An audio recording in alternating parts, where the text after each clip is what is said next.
ನಮಸ್ತೆ ಎಲ್ಲರಿಗೂ ಮಧುರಾ ಚಾನಲ್ಗೆ ಸ್ವಾಗತ. ಇವತ್ತೊಂದು ಒಳ್ಳೆ ರೈಸ್ ರೆಸಿಪಿಯನ್ನು ನಿಮ್ಮ ಜೊತೆ ಶೇರ್ ಮಾಡ್ಕೊಳ್ತಾ ಇದ್ದೇನೆ. ಅದುವೇ ಪ್ಲೇನ್ ವೆಜಿಟೇಬಲ್ ಬಿರಿಯಾನಿ. ಈ ರುಚಿಕರವಾದಂತಹ ಸಾದಾ ತರಕಾರಿ ಬಿರಿಯಾನಿಯನ್ನು ಹೇಗೆ ಮಾಡೋದಂತ ನೋಡೋಣ ಬನ್ನಿ. ಮೊದಲಿಗೆ ನಾನಿಲ್ಲಿ ಒಂದು ಬೌಲ್ಗೆ ಒಂದು ದೊಡ್ಡ ಗ್ಲಾಸಲ್ಲಿ 1 ಗ್ಲಾಸ್ ಆಗುವಷ್ಟು ಬಾಸುಮತಿ ರೈಸನ್ನು ಸೇರಿಸ್ಕೊಂಡು 2-3 ಸಲ ಇದನ್ನು ಚೆನ್ನಾಗಿ ತೊಳ್ಕೊಂಡು ನಂತರ ಸ್ವಲ್ಪ ನೀರನ್ನು ಹಾಕಿ ಒಂದು 10 ನಿಮಿಷ ಅಕ್ಕಿಯನ್ನು ನೆನೆಸಿ ಇಟ್ಕೊಳ್ತಾ ಇದ್ದೇನೆ. ನಂತರ ಒಂದು ಪಾತ್ರೆಗೆ ನಾನು ಯಾವ ಗ್ಲಾಸಲ್ಲಿ ಅಕ್ಕಿ ತೆಗೆದುಕೊಂಡಿದ್ದೇನೋ ಅದೇ ಗ್ಲಾಸಲ್ಲಿ 2 ಗ್ಲಾಸ್ ಆಗುವಷ್ಟು ನೀರನ್ನು ಸೇರಿಸ್ಕೊಂಡು ಒಲೆ ಮೇಲೆ ಕುದಿಲಿಕ್ಕೆ ಇಟ್ಕೊಳ್ತಾ ಇದ್ದೇನೆ. ನಾನು ತರಕಾರಿನೆಲ್ಲ ಫ್ರೈ ಮಾಡಿಕೊಳ್ಳುವಷ್ಟರಲ್ಲಿ ನೀರು ಕೂಡ ಕುದಿ ಬರುತ್ತೆ. ಈಗ ಸ್ಟವ್ ಮೇಲೆ ಒಂದು ಕುಕ್ಕರನ್ನು ಇಟ್ಕೊಂಡು 2 ಸ್ಪೂನ್ ಆಗುವಷ್ಟು ಎಣ್ಣೆ ಹಾಗೆ 1 ಸ್ಪೂನ್ ಆಗುವಷ್ಟು ತುಪ್ಪವನ್ನು ಸೇರಿಸ್ಕೊಳ್ತಾ ಇದ್ದೇನೆ. ಎಣ್ಣೆ ತುಪ್ಪ 2 ಕಾದ ನಂತರ ಚಕ್ಕೆ, ಲವಂಗ, ಏಲಕ್ಕಿ, ಅನನಸ್ಸು, ಪಲಾವ್ ಎಲೆ ಹಾಗೆ 1 ಸ್ಪೂನ್ ಆಗುವಷ್ಟು ಜೀರಿಗೆಯನ್ನು ಸೇರಿಸ್ಕೊಂಡು ಫ್ರೈ ಮಾಡ್ಕೊಳ್ತಾ ಇದ್ದೇನೆ.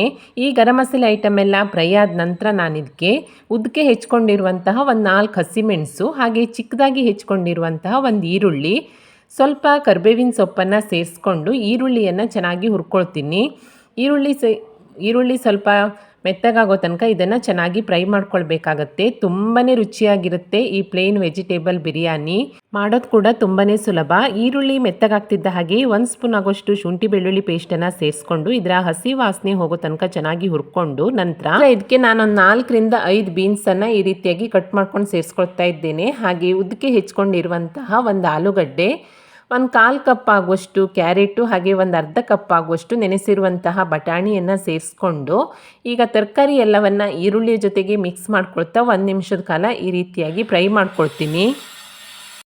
ನಂತರ ನಾನು ಇದಕ್ಕೊಂದು ಲಿಡ್ಡನ್ನು ಮುಚ್ಚಿಬಿಟ್ಟು 1 ನಿಮಿಷದ ಕಾಲ ಸಣ್ಣ ಉರಿನಲ್ಲಿಯೇ ಬೇಯಲಿಕ್ಕೆ ಬಿಡ್ತಾ ಇದ್ದೇನೆ. 1 ನಿಮಿಷದ ನಂತರ ನೋಡಿ ತರಕಾರಿ ಎಲ್ಲವೂ ಒಗ್ಗರಣೆ ಜೊತೆಗೆ ಚೆನ್ನಾಗಿ ಫ್ರೈ ಆಗಿ ತರಕಾರಿಯ ಹಸಿ ವಾಸನೆ ಎಲ್ಲ ಹೋಗಿರುತ್ತೆ.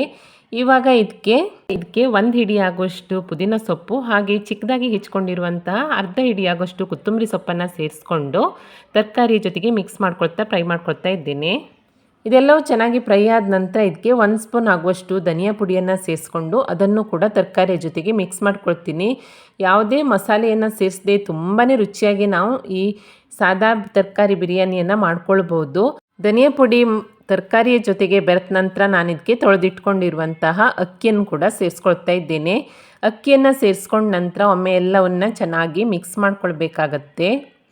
ಈ ರೀತಿಯಾಗಿ ಚೆನ್ನಾಗಿ ಮಿಕ್ಸ್ ಮಾಡ್ಕೊಂಡ ನಂತರ ನಾನು ಪಕ್ಕದಲ್ಲಿ ನೀರನ್ನು ಕುದಿಲಿಕ್ಕೆ ಇಟ್ಕೊಂಡಿದ್ದೇನಲ್ಲ, 1 ಗ್ಲಾಸ್ ಅಕ್ಕಿಗೆ 2 ಗ್ಲಾಸ್ ಆಗುವಷ್ಟು ಬಿಸಿ ನೀರನ್ನು ಸೇರಿಸ್ಕೊಂಡಿದ್ದೇನೆ. ಬಿಸಿ ನೀರನ್ನು ಸೇರಿಸ್ಕೊಂಡ ನಂತರ ಇನ್ನೊಮ್ಮೆ ಮಿಕ್ಸ್ ಮಾಡಿಕೊಂಡು ರುಚಿಗೆ ತಕ್ಕಷ್ಟು ಉಪ್ಪನ್ನು ಸೇರಿಸ್ಕೊಳ್ತಾ ಇದ್ದೇನೆ. ನೀವು ಉಪ್ಪನ್ನು ತರಕಾರಿ ಜೊತೆ ಕೂಡ ಸೇರಿಸ್ಕೊಳ್ಬೋದು. ನಾನು ಕೊನೆಯಲ್ಲಿ ಸೇರಿಸ್ಕೊಳ್ತಾ ಇದ್ದೇನೆ. ಹಾಗೆ ಒಂದು ಅರ್ಧ ಲಿಂಬೆಹಣ್ಣಿನ ರಸವನ್ನು ಕೂಡ ಸೇರಿಸ್ಕೊಂಡು ಎಲ್ಲವನ್ನು ಒಮ್ಮೆ ಮಿಕ್ಸ್ ಮಾಡಿ ಉಪ್ಪು ಖಾರವನ್ನು ಚೆಕ್ ಮಾಡಿಕೊಂಡು ನಂತರ ಇದಕ್ಕೆ ಲಿಡ್ಡನ್ನು ಮುಚ್ಚಿಬಿಟ್ಟು ಮಧ್ಯಮ ಉರಿಯಲ್ಲಿ 3 ವಿಸಿಲ್ ಕೂಗಿಸ್ಕೊಳ್ತೀನಿ. ನೋಡಿ ಇವಾಗ ವಿಸಿಲೆಲ್ಲ ಹೋಗಿಬಿಟ್ಟು ಕುಕ್ಕರ್ ತಣ್ಣಗಾಗಿದೆ. ಹೇಗೆ ಬಂದಿದೆ ಅಂತ ನೋಡೋಣ. ನೋಡಿ ತುಂಬಾ ರುಚಿಯಾದ ಹಾಗೆ ಘಮ ಎನ್ನುವಂತಹ ಪ್ಲೇನ್ ವೆಜಿಟೇಬಲ್ ಬಿರಿಯಾನಿ ರೆಡಿಯಾಗಿದೆ. ನೋಡಿ ತುಂಬಾ ಸಖತ್ತಾಗಿರುತ್ತೆ. Lunch ಬಾಕ್ಸ್ಗಂತೂ super. ಮಕ್ಕಳು ಕೂಡ ಇಷ್ಟಪಟ್ಟು ತಿಂತಾರೆ, ಅಷ್ಟೊಂದು ಚೆನ್ನಾಗಿರುತ್ತೆ. ನೀವು ಲಂಚ್ಗೆ, ಡಿನ್ನರ್ಗೆ, ಲಂಚ್ ಬಾಕ್ಸ್ಗೆ ಯಾವಾಗ ಬೇಕಾದರೂ ಮಾಡ್ಕೊಂಡು ತಿನ್ಬೋದು. ನೋಡಿ ಎಷ್ಟು ಚೆನ್ನಾಗಾಗಿದೆ ಅಂತ. ತುಂಬಾ ಸಿಂಪಲ್ ಆದಂತಹ ರೆಸಿಪಿ. ಯಾವುದೇ ಮಸಾಲೆಯನ್ನು ಬಳಸದೆ ನಾವು ತುಂಬಾ ರುಚಿಯಾಗಿ ಆರೋಗ್ಯಕರವಾಗಿ ಈ ರೀತಿಯಾಗಿ ತರಕಾರಿ ಬಿರಿಯಾನಿಯನ್ನು ಮಾಡ್ಕೊಳ್ಬೋದು. ತುಂಬಾ ಸಿಂಪಲ್ ಆದಂಥ ರೆಸಿಪಿ. ನೀವು ಕೂಡ ಟ್ರೈ ಮಾಡಿ ನೋಡಿ. ಇದನ್ನು ನೀವು ಮೊಸರು ಬಜ್ಜಿ ಜೊತೆ ಸರ್ವ್ ಮಾಡ್ಕೊಳ್ಬೋದು. ಬೇಕಂತಿದ್ರೆ ಚಟ್ನಿ ಜೊತೆ ಕೂಡ ಸರ್ವ್ ಮಾಡ್ಕೊಳ್ಬೋದು. ಹಾಗೆ ಕೂಡ ತಿನ್ಬೋದು, ಅಷ್ಟೊಂದು ಚೆನ್ನಾಗಿರುತ್ತೆ. ನೀವು ಕೂಡ ಟ್ರೈ ಮಾಡಿ ನೋಡಿ. ರೆಸಿಪಿ ನಿಮಗೆ ಇಷ್ಟ ಆದಲ್ಲಿ ಲೈಕ್ ಮಾಡಿ ಹಾಗೆ ಶೇರ್ ಮಾಡಿ. ಹೇಗಾಗಿದೆ ಅಂತ ಕಮೆಂಟ್ ಮಾಡಿ ತಿಳಿಸಿ. ಹೊಸದಾಗಿ ನಮ್ಮ ಚಾನಲ್ ನೋಡ್ತಾ ಇದ್ದರೆ ಸಬ್ಸ್ಕ್ರೈಬ್ ಮಾಡ್ಕೊಳ್ಳಿ. ಸಿಗೋಣ ಮುಂದಿನ ರೆಸಿಪಿಯಲ್ಲಿ. Thank you for watching.